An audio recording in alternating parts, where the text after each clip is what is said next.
What's going on, everybody? Welcome into episode 71 of the MudWatch Sports Podcast on this Thursday, April 24th, 2025. I'm your host, Zach Malamo. Before we get started, please subscribe below. Follow all of my social accounts. Let's start things off in the NFL as one of the best days of the year is finally upon us. It is draft day, and both the Jets and the Giants making noise so far on who they're going to pick in the first round tonight, and eventually in the second and third round and beyond for the rest of this weekend. It is draft weekend in the NFL, one of the best times of the year. And let's start things off with the New York Giants as they pick third overall in the NFL draft. And this is assuming that the top two guys right now on the board in Cam Ward, quarterback out of Miami, and Travis Hunter, wide receiver / cornerback out of Colorado, go 1 and 2 to the Tennessee Titans and Cleveland Browns, respectively, that the Giants would then be on the clock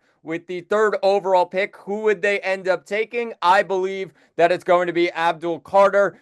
Really no shocker there, as a lot of people have had that top three of Ward, Hunter, and Carter as the top three for a while. And obviously, Abdul Carter, an edge rusher out of Penn State. And what a defensive line the New York Giants would have if they were able to bring in Carter. Just a game wrecker overall. And they would have two sides, really, of Kayvon Thibodeau and Abdul Carter, or you got Brian Burns as well as Abdul Carter. So you'll see whether the Giants would go through that and maybe a trade piece in Kayvon Thibodeau. You never know for this Giants team, but I think this is the best guy on the board. And the Giants, with getting Russell Wilson as well as Jameis Winston in to fill up that quarterback room next to Tommy DeVito during this offseason, I don't think the Giants end up going quarterback at number 3 overall. That's not to say that the Giants won't trade up, into the first round. Look for a guy like a Shedeur Sanders, who looks like he's falling down draft boards, or even a guy like Jackson Dart, the quarterback out of Ole Miss. Whether they go for that in the end of the first round or so is still a question for later tonight. But even so, even in the second round, they could look at some other options. Jalen Milroe is another guy on the board that's been talked about, the quarterback out of Alabama. So we'll see what happens, but I think the Giants will probably go with Abdul Carter at number 3 and then go from there and really set things up for the rest of the draft. But they get one of the top players in the draft in Abdul Carter. Like I said, a game wrecker and a guy that can really help and boost this Giants defensive line into one of the best in all of football. So you go from the Giants then to the Jets on the other side as they pick at number 7 overall. And obviously all the story for the Jets has come down to two guys, and a lot of the noise has been about Armand Membou as well as Tyler Warren. Membou, the offensive tackle out of Missouri, a monster frame and a guy who can really just fit in perfectly at right tackle and make one of the best offensive lines in all of football, with Olu Fashanu going as the left tackle this year. Jets lost a lot of guys this offseason, but they really kept a lot of offensive linemen. And then when you look at the rest of the line with Simpson, Tippmann, and then Elijah Vera Tucker being the right guard, then you add Membou into that as the right tackle. And like I said, shaping up to be one of the top offensive line, if not the best in all of football. And that's really going to be a difference maker for this Jets offense, as they have Justin Fields as their quarterback now. And heading into this season, a running quarterback who likes to get out of the pocket. They need to protect him very well. The question for the Jets is obviously they do need another weapon to complement Garrett Wilson. They do not really have anybody right now. Alan Lazard comes back for another year for the New York Jets on a 1-year deal, and that's really it. So they got to boost this wide receiver or tight end room, whatever it is. That's when you look at a guy like Tyler Warren. And I wouldn't be disappointed if the Jets did go with a guy like Warren. I actually would prefer Warren in this spot. I know offensive line is hard to come by, and the Jets really attack talent on the offensive line when they've seen it, especially the last couple of years under Joe Douglas, who's now gone. It's Darren Muji, but still the same mindset. If you beef up the line on both sides and you win in the trenches, that could be a massive difference maker for the New York Jets and for a football team overall. So we'll see what happens. I think that the Jets will end up picking Armand Membu. Would not be mad about it at all. I specifically want Tyler Warren because I think the Jets need a tight end. They haven't had a good tight end in ages in my mind. I mean, we're going back to ASJ and Chris Herndon kind of days where it's just been brutal for the Jets, and even a guy like Jason Morrow, for those Jets fans who remember him back in the old days for the New York Jets almost 10 years ago. We'll see what happens, though, as we look at the upcoming draft. And for the Jets, I think just grabbing the weapon next to Wilson, maybe multiple weapons next to Garrett Wilson, and then beefing up the line if you can with a guy like Armand Membu. That would be a perfect draft in my mind for the New York Jets. So we'll see what happens, but enjoy the draft tonight. It should be a good one as the Giants and the Jets in the next couple of days as well will pick and almost fill up their rosters for this NFL season coming up very, very soon. So we'll see what happens, but enjoy the draft tonight. And let's move things to basketball as the New York Knicks are also in action tonight. It is draft day, but it is still the NBA playoffs, and the Knicks take on the Detroit Pistons in Game 3 of the Eastern Conference first round. 3-seeded Knicks, 6-seeded Pistons, of course. And this one starts at 7 o'clock tonight. Knicks come in as 1.5-point favorites, total sitting at 214.5. And the Knicks coming off the loss in Game 2, where it just was not their day, as they lose it 100-94 against Detroit. And like I said, the Knicks just did not have it second half. It was a bit of a weak performance by New York, and they also came out slow once again, which does not help. They were down 25-18 at the end of the first quarter, went into halftime down by 6, and then when you look at the second half, just did not do enough to mount a comeback. And give credit to Cade Cunningham because he's been tremendous in 2 games so far this series, and even in the Game 1 loss, he was tremendous. When you look at Game 2, he brought it to a whole nother level, 33 points, along with 12 rebounds, 3 assists. He had 2 steals as well and just really got things going early. They also got a lot of help off the bench. They had Malik Beasley give them help off the bench, the Pistons, in Game 1 with 20-plus points. And it was Dennis Schroeder who helped them out this time. 20 points, went 6 of 10 from the field, 3 of 5 from beyond the arc. And Dennis Schroeder has an impact on this series, and he drops 20, like I said. And that was a massive difference maker for Detroit in a game that was a little more about defense and just bad offense overall for both teams. Pistons only shot 6 of 27 from three-point land, 22%. The Knicks weren't much better with shooting 28%, 10 of 35 from beyond the arc. And overall, I mean, the Pistons just won this game on the boards. They were tougher in the end, and they just outworked New York. So that's the difference there. But 48 rebounds, you see, to 34 for the New York Knicks. That's a big difference maker in the NBA playoffs, especially when points are maybe hard to come by. Defense picks up a lot. That's the difference maker there, and the Knicks just did not put up enough points here. Jalen Brunson had 37, and that was just not enough as well because of the guys around him. Mikal Bridges, a bit of an improvement, did have 19 points in this one, only shot 8 of 18 from the field. The other 2 guys that were a bit disappointing here was OG Anunoby, who had a tremendous game, 20-plus points in that one, and Karl Anthony Towns, who really struggled scoring in this game, and it was just a tale of 2 halves for him. Probably a tale of no halves in the end for Karl Anthony Towns. He had a weak first half in the end, and then the second half was just abysmal. He did not put up a shot in the fourth quarter, only put up 11 shots on the day. And I think when you have a guy like Karl Anthony Towns in the postseason, you trade for him, you're expecting a lot more out of him in 33 minutes. Only 10 points with 6 rebounds, no assists, no steals, had a block,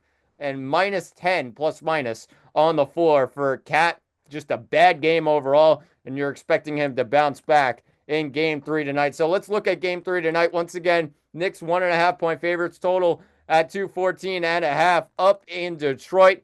And this one's a big one for New York because if they go down 2-1 heading into Game 4 with the Pistons on the road, it's a little iffy there, and it gets a little dicey there as the 3 seed. So this is a monster game in my mind for the New York Knicks. I think it's almost a must-win for New York, as they got to really bring their A game here and send a message that this series is not going to be as close as Detroit wants it to be.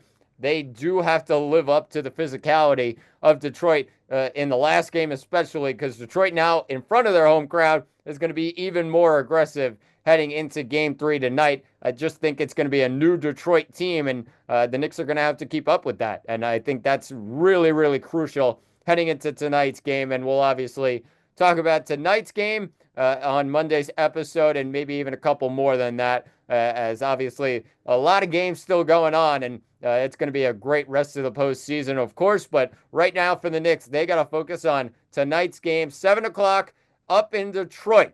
It's the 3-seeded Knicks, the 6-seeded Pistons, game 3 tonight in the Motor City. As let's move things finally to baseball. And both New York teams were in action this week, and obviously it was a great week for one side of New York, as the New York Mets are rolling officially, and a team that has eyes on October already. They've been tremendous so far this season. A lot of people had a lot of thoughts on the schedule and said, it's a little too easy. And that's the difference maker there for the New York Mets. They proved a point here and made a statement in the division against their NL East rival, the Philadelphia Phillies, as they sweep the Phillies 3-0 at Citi Field, and just tremendous games each day for the New York Mets. And the Philly game ended up coming down to the end. Edwin Diaz closes things out with the save, but Bryson Stott made him sweat just a little bit. What was thought to be an easy game and just an easy win for the Mets, 5-1. It was in the top of the ninth. Edwin Diaz gives a ball to Bryson Stott. He sends it to right center, and that one ended 5-4 as Diaz then struck out Turner as well as Harper. So 2 big strikeouts there to end the game for the Mets, and then they go into the next couple of games, and Griffin Canning was absolutely fantastic on Tuesday night. A 5-1 victory and just a complete team win overall for New York there. And then yesterday, it got real exciting, and when you thought Philly, all right, they'll grab one and avoid the sweep here, the Mets come roaring with a couple of runs, and then the final one in the 10th inning with Starling Marte hitting the walk-off single, and that brought in Pete Alonso, and the Mets win it 4-3 in 10. Max Kranick credited with the win here, and just when you thought, like I said, Philly would grab a couple runs, they brought a 3-2 lead into the bottom of the 10th, but the Mets find 2, and they end up winning that one 4-3 in 10 innings. Alonso was great once again, got a big RBI in the bottom of the 10th as well before Marte closed things out with his RBI single. Pete Alonso, Francisco Lindor, both been absolutely tremendous to start this season and been massive difference makers for this Mets team heading into the rest of this season. 2 guys that you don't see too often really starting red hot. Francisco Lindor especially, not known for hot starts to the season, but he's been absolutely nothing short of tremendous so far this year, and went 2 for 4 yesterday, got the run as well in the 10th inning, batting .309 this year, and Alonso himself batting .341. So the Mets are feeling good right now, and they end up heading on the road now, 7-0 on this past homestand, and they head on the road to Washington, face another divisional opponent, and it's going to start tomorrow. 6:45 start down in D.C. It's going to be Kodai Senga on the mound, taking on Jake Irvin, the right-hander for Washington, who's been pretty solid so far this season. 2-0, 3.68 ERA with a 1.06 whip. Has not been as good as Kodai Senga, though, who's been tremendous so far. A .79 ERA, one of the best in baseball and some of the best in starting pitching wise. He's been great with a 3-1 record on the year, a .97 whip. Can't wait to see the Ghost Fork once again, but this time down in Washington. And look out for a guy on the other side in James Wood, who's been really, really strong power wise. He's got 8 home runs and 18 RBIs to start the year. Close, but not there yet when it comes to Pete Alonso's 26 RBIs this season. So that should be a great series. 3-game set down in Washington. Mets looking to continue this hot trend as they go 7-0 on the homestand, and now they head on the road for a 3-game set. On the other side, for the Yankees, a 3-game set in Cleveland after a series win over Tampa Bay, and after a stretch where the Yankees had won 6 of their last 7, they then lose this series to Cleveland 2 out of 3. They lost the first 2. The first one on Monday, 6-4. Clark Schmidt had a rough outing in this one and really got tagged early by this Cleveland Guardians lineup, and he ends up not having the greatest start. 4 innings pitched, 7 hits allowed, and 5 earned runs, 3 walks, 7 Ks. The strikeouts were there, but the product in the end, Cleveland, a lineup that really loves contact hitting and really makes you work. They made Clark Schmidt really work on Monday night, and Gavin Williams ends up getting the win. Only 2 earned runs, but had 8 strikeouts for Cleveland. So a great performance there by the Guardians. And then they go into Tuesday, where you thought maybe the Yankees would try and get the win here, and they grab 2 runs and they take a 2-0 lead. Rice started the game with a homer on the first pitch to give the Yankees a 1-0 lead. Then Chisholm, a sac fly in the 6th, but then it got out of control in that 6th inning, and Mark Leiter Jr. charged with the loss in this one. 3 hits, 1 earned run, and 1 walk with 1 strikeout in 2/3 of an inning. And Will Warren had a great start to the game, really, in the first 5 innings, but after that, he got into a bit of trouble, and he's charged with 2 earned runs with just 3 hits allowed in this game and 1 walk as well. So, you're looking at the positives. Will Warren looked nice in this one and looked like he's really getting into his major league form here. Finally, took a little while for him, but that's a good sign. However, it really hurt the Yankees in the end, those couple of hits in the 6th inning, and obviously that was the difference maker in this series. So the Yankees now head home after the win yesterday, which obviously the Yankees looked really, really strong a day ago, and they grabbed the 5-1 win. And how about Carlos Rodon in the last 2 starts?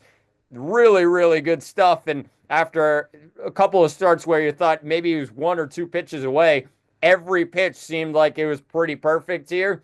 And that's a massive positive for the New York Yankees. Of course, he had just the 1 run allowed, but it wasn't an earned run after an error for the Yankees. So we'll obviously look forward to more starts for Rodon, but obviously the last 2 have been really positive signs. The Yankees now head into a 3-game set back at Yankee Stadium, and that takes place. It starts tomorrow with Carlos Carrasco on the mound against Jose Barrios. It's going to be Barrios on the mound for Toronto, a 5.02 ERA so far this season, not where he wants that to be. And Carrasco on the other side is 6.53 ERA, but he is 2-1 on the year. He's got some good wins and obviously a very small sample size so far this season. You're just hoping that Carrasco keeps things under control, probably gives the Yankees 5 innings. That's their hope. And anything less than that, you're really shaking your head at Carrasco in the rotation. A lot of people have called for him out of it, but that's just where the Yankees are right now due to the injuries. Luis Gil as well as Garrett Cole right now, and Gil still working to try and get back midway through the season. Cole obviously out for the year. This is a big series for the Yankees back at home and just settle things down after they lose to Cleveland 2 or 3 games. I think they have to go up against a tough lineup here in Toronto. Vladdy Jr. has always really loved the spotlight of New York when he's gone up against the Yankees. So this is a big series here, and I think the Yankees will end up probably taking it. But, of course, they got to come out with their A game because of that lineup that Toronto has. It's going to be a difference maker. They do have Max Fried on the mound tomorrow, or not tomorrow, on Saturday, excuse me. That's a 105 start. Fried against Gausman. That should be a great matchup. And then Schmidt looking to bounce back after this last series. He takes the ball on Sunday, 1:35, taking on Chris Bassett, a former face in New York. So we'll see what happens, but a big series for the Yankees. And obviously, they take on a division rival in the Toronto Blue Jays for a 3-game set at Yankee Stadium. But that will do it for episode 71 of the MudWatch Sports Podcast. Please subscribe below. I've been Zach Mellon. Thanks for watching. Enjoy the draft, and talk to you all on Monday.